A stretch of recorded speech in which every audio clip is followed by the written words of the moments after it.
अस्सलाम वालेकुम जी। आज हम बात करेंगे एक इंतहाई अहम मौजू पर जो हमारे मुल्क पाकिस्तान और पूरे खित्ते के मुस्तकबिल से जुड़ा हुआ है।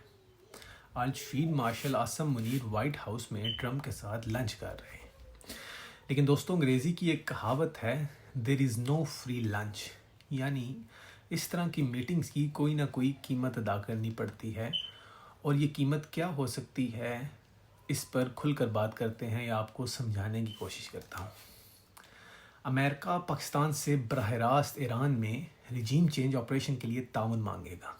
अब ये कोई राज की बात नहीं रही, सब जानते हैं कि असल एजेंडा यही है। बाकी तमाम बातें, चाहे वो माशी इमदाद की हों, फ़ौजी ताउन की हो, मादनियात की डील हो या इमरान खान, ये सब सानवी हैं।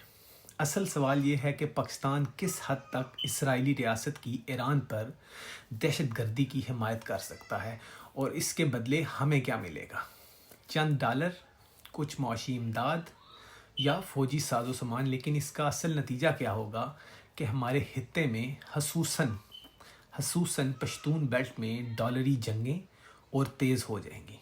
आम पाकिस्तानी अवाम तबाह हाल हो जाएंगे, जबकि चंद जर्नैल इनके हिस्से में पापा जोन्स जैसी इन्वेस्टमेंट्स आएंगी या अमेरिका में जजीरे। अब दोस्तों, ये कोई नई बात नहीं है कि हम माजी में भी अमेरिकन कैंप में जाकर फ्रंट लाइन स्टेट बन चुके थे और नतीजा तबाही, दहशत गर्दी और खंडरात पर हुक्मरानी। लेकिन इस बार बात सिर्फ हम तक नहीं रुकेगी। अगर हमने अमेरिका के साथ डील की तो हम चीन को नाराज़ कर देंगे। अब चीन वो जिसकी मदद से हमने भारतीय जारहियत को शिकस्त दी, ये भी रीसेंट वाक़े की बात कर रहा हूँ। चीन की बात कर रहा हूँ, कोई मुल्क ये बर्दाश्त नहीं कर सकता कि उसका इत्तेहादी अमेरिकन या साम्राज्यी ताकत के साथ मिलकर उसी के खित्ते को तबाह कर दे। कल ख्वाजा आसफ ने रज़ा पहलवी को ट्विटर पर जो गालियाँ दी ईरान के, उसकी बात कर रहा हूँ, वो सिर्फ गुस्सा नहीं था बल्कि एक रुझान की अक्सी भी है। हमारे हुक्मरान तबके में एक तकसीम है। कुछ लोग अमेरिकन कैंप से निकलकर चीन और रूस के साथ बेहतर ताल्लुकात चाहते हैं।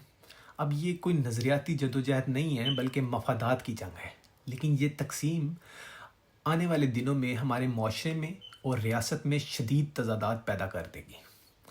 अब मेरी राय इस पूरी सूरत हाल में वाज़ेह है कि हमें हर हाल में चीन का इंतखाब करना पड़ेगा।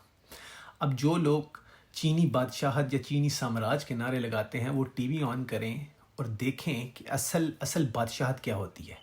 पूरे ममालिक को तबाह करना, नस्ल कशी, पाबंदियाँ, रिजीम चेंज, ये अमेरिकन बादशाहत है जिसने 100 से ज़ायद ममालिक को इसका निशाना बनाया। चीन के किरदार पर भी बहस हो सकती है, लेकिन उसे अमेरिकन बादशाहत से मिलाना बदयांती होगा। अमेरिकन कैंप का मतलब है ना ख़त्म होने वाली जंगें, ना सिर्फ ईरान, रूस, चीन और एक दिन पाकिस्तान की भी बारी आ ही जाएगी। तो दोस्तों, अगर पाकिस्तान में कोई इनकलाबी हुकूमत बिलमोहाल आ भी जाए, तब भी उसे यही मारूजी हालात का सामना करना पड़ेगा। अमेरिकन और इसराइली टेक्नोलॉजी के आगे हम अकेले कुछ नहीं कर सकते। हमें चीन के साथ कैंप में जाना होगा, लेकिन महज इत्तेहाद काफ़ी नहीं होगा। हमें चीन के साथ माशी मायदों को बेहतर करना होगा, वसाइल की मुनसफाना तकसीम करनी होगी और पसमानदा इलाकों के लिए बेहतर पैकेजेस भी लेने होंगे। अब ये सब तबकाती और जमहूरी जदोजहद से ही मुमकिन है, लेकिन अगर हम अमेरिकन कैंप में चले गए तो बस जंगें, तबाही और खंडरात ही हमारा मुकद्दर होंगे। पाकिस्तान बेसिकली एक तारीखी मोड़ पर खड़ा है। ईरान में इसराइल और साम्राज्यी बर्बरियत हमें बताती है कि हमारे समाज को तबाह करने और रज़ा पहलवी जैसे वतन फरोशों को मुसल्लत करने का मंसूबा तैयार है।